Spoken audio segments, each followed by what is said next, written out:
آپ نے روزہ رکھا ہوگا اور شاید لگا ہوگا بھوک اور پیاس، لیکن سوال یہ ہے، بھوک جسم کو جلاتی ہے یا نفس کو ایکسپوز کرتی ہے؟ نفس سزا سے نہیں جھکتا، نفس کمزوری سے جھکتا ہے، اور سب سے بڑی کمزوری بھوک ہے۔ یہی رمضان صرف عبادت نہیں رہتا، ایک آپریشن بن جاتا ہے آپ کے اندر کی ایگو پر۔ ہر انسان کے اندر چھوٹی فرعون ہوتے ہیں، وہ تلوار لے کر نہیں آتے، وہ گھمنڈ، موڈ، زبان اور میں صحیح ہوں والی سوچ میں چھپے ہوتے ہیں۔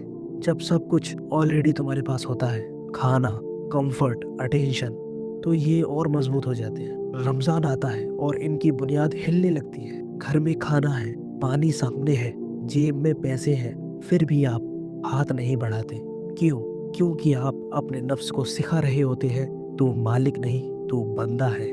روزہ کنٹرول نہیں، سبمیشن سکھاتا ہے۔ مغرب کی اذان کے ساتھ جب آپ روزہ کھولتے ہیں تب سمجھ آتا ہے یہ اللہ کی رحمت ہے، میری کوئی پاور نہیں، میرے رب کا تحفہ ہے۔ شکر صرف زبان سے نہیں، ڈسپلین سے ہوتا ہے۔ روزے کا اصلی امتحان رمضان کے بعد ہوتا ہے۔ مقصد یہ نہیں کہ ہم صرف 30 دن گناہ چھوڑ دیں، مقصد یہ ہے کہ ان عادتوں کی جڑ کاٹ دیں جو ہمیں اللہ سے دور کرتی ہیں۔ ہماری زندگی کی سب سے بڑی قید چین نہیں، ہماری اپنی خواہش ہے۔ رمضان سکھاتا ہے چھوڑ دینا ہی آزادی ہے۔ روزہ صرف بھوک نہیں، روزہ ہر لمحہ اللہ کو یاد رکھنا ہے۔ امام غزالی نے کہا، روزہ کی قیمت صرف بھوک نہیں ہوتی، جیسے دوا کی قیمت صرف کڑوا پن نہیں ہوتی۔ نبی صلی اللہ علیہ وسلم نے فرمایا، روزہ کھولتے وقت کی دعا رد نہیں ہوتی، شاید اس لیے کیونکہ اس وقت بندہ ٹوٹ کر اللہ کے سامنے ہوتا ہے۔ روزہ ہمیں یاد دلاتا ہے ڈسپلین آزادی کم نہیں کرتا، بلکہ روزہ ہمیں اصلی آزادی دیتا ہے،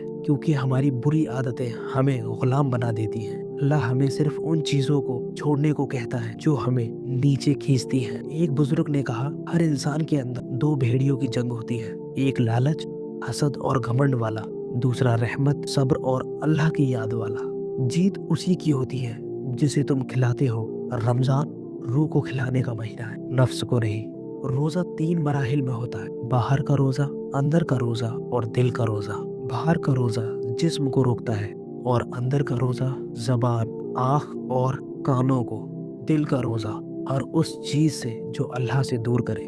اگر زبان غیبت کرے، آنکھیں بے حیا چیزیں دیکھے، ہاتھ غلط کام کرے تو صرف بھوک رہ جاتی، روزہ نہیں۔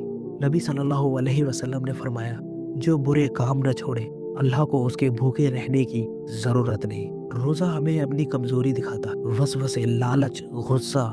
جب جسم کمزور ہوتا ہے تو نفس کا زور ٹوٹنے لگتا ہے اور روح کی آواز صاف سنائی دینے لگتی ہے۔ رمضان ہمیں دوسروں کا درد محسوس کرنا سکھاتا ہے۔ جب ہم بھوک محسوس کرتے ہیں تو یاد آتا ہے کتنے لوگ روز بھوکے سو جاتے ہیں۔ روزہ ہماری نظر کو صرف اپنے سے ہٹا کر مخلوق کی طرف لے جاتا ہے۔ لیلۃ القدر وہ رات ہے جو 1000 مہینوں سے بہتر ہے۔ یہ یاد دلاتی ہے کہ ایک سچا لمحہ پوری زندگی بدل سکتا ہے۔ اور رمضان کا آخری دن عید الفطر ہے۔ فطر کا مطلب ہوتا ہے فطرت، یعنی اپنی اصل پیدائشی اچھائی کی طرف واپس آنا۔ رمضان ٹیمپریری چینج نہیں، یہ ہماری زندگی کا ریسیٹ ہے۔ روزہ ڈھال ہے، یہ ہمیں ہمارے اندر کی آگ سے بچاتا ہے۔ یہ یاد دلاتا ہے اللہ کی محبت ہماری خواہشوں سے بڑی ہے۔ یا اللہ میری مدد فرما کہ میں ہر اس چیز سے روزہ رکھوں جو مجھے تجھ سے دور کر دے۔ جیسے میں کھانے سے رکتا ہوں ویسے ہی میرا دل نفرت اور گھمنڈ سے رک جائے۔ مجھے اپنا نور دے، اپنی رحمت دے، اور مجھے کبھی تیری یاد سے غافل نہ ہونے دینا۔